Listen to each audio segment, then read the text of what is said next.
Well, the big group getting hit today, retailers, right? A bunch of them reported last night, some before the opening bell this morning. The results were mixed, but really mostly pretty good. I mean, take, for instance, Target. Shares plunging. Now, it was a mixed session for them, but Target, here's the most important thing. They're growing their investments in online. The business is up 49%. Traffic is up big time. The ticket price was up big time. They took market share in every category, and yet the stock is getting hammered. The question at this point is, what does it take and what does it mean for the upcoming holiday season? And also, beyond there, I want to bring in retail expert Hitha Herzog. Moody's chief economist Lonski is with us also. You know, guys, it's so funny when you hear politicians say, you know, corporate America got a big tax cut and they put more into buybacks than they do in anything else. Well, look what happens when you use the money for CapEx. Last quarter, Target spent $1 billion on capital expenditures, $300 million on dividends, $500 million on buybacks, and that's what they give for doing the right thing. They're finally doing what they needed to be doing years ago, right, which is invest in CapEx. And, you know, I was looking at a study done by PayPal that says 48% of people are buying more items via mobile devices, their phones, their computers and stuff. But apart from that, I mean, you looked at the digital sales for Target, that was up 49%. That it contributed to 1.6% of same-store sales. They have to make these investments. It's a sink or swim situation. Years ago, Heath, you were the first person I ever heard use the term omni-channel. Right. So it's working, right? These brick-and-mortar names are learning how to compete with Amazon. How ironic that Amazon was given a free pass not to make money for years as they were building out their business, but these brick-and-mortar names are getting punished for essentially doing the same thing. What they said they got to do is they want to beef up delivery, beef up the pickup service, train more workers, and raise wages. But they have to continue this omni-channel. Absolutely. Retailers now are playing to win, and they're doing things like, for example, there's this company called Charge It Spot.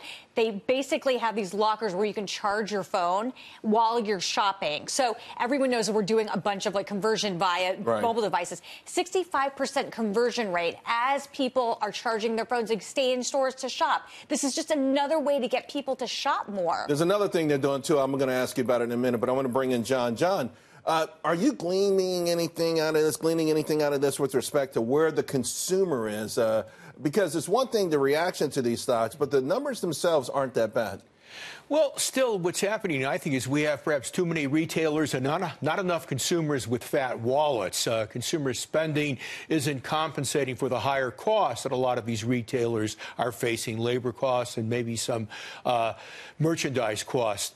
I think it's important to note also that we may have a situation where retailers have overestimated the consumer's willingness to absorb higher prices. We've seen that with autos this year. We see that with housing. This can be true in other areas as well. I think that retailers have to be careful not to assume that just because we have the lowest unemployment rate in 49 years that the retailer can go ahead and price as they please. You know, maybe Wall Street was making that wrong assumption if that's the case, because coming into today, Macy's was up 32%, Kohl's up 31%, TJ Maxx up 28%, Target up 19%. So even with the sell-off, these stocks are a lot higher. But you talked about the things they have to do beyond omni-channel, getting that right, to get people to come into the stores. I saw where a couple of stores now have like ice lockers, right? Like freezers. So when you go in the store, you can try in a coat and go in the freezer. I think we have one from Canada Goose. Do we have the video of that one?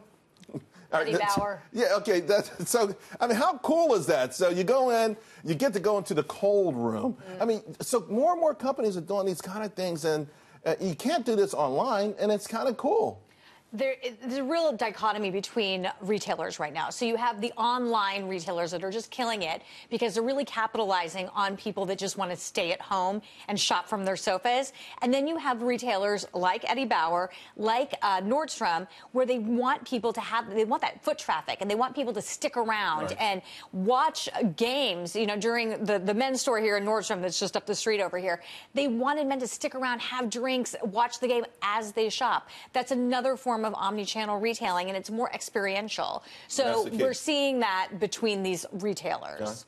What I would say, I think it's still of the utmost importance. If you price the merchandise to sell, it will go. I think Nordstrom was doing well with the off-the-rack division of Nord's. The regular department store, not so well. The reason? The difference in price, the cheaper price merchandise. So right now, merchants have to be careful. Just because we have this fast growth, wage growth, faster wage growth, certainly strong consumer confidence and more job growth, they still have to be very careful. Because the income growth isn't quite there yet. And I think a lot of the wage growth has benefited lower income workers. It really hasn't been a great benefit to middle class, upper middle class And to workers. your point, the Williams-Sonomas have gotten hit, and the shoe carnivals and Dollar Generals have gone up. Great point, by the way, Mommy.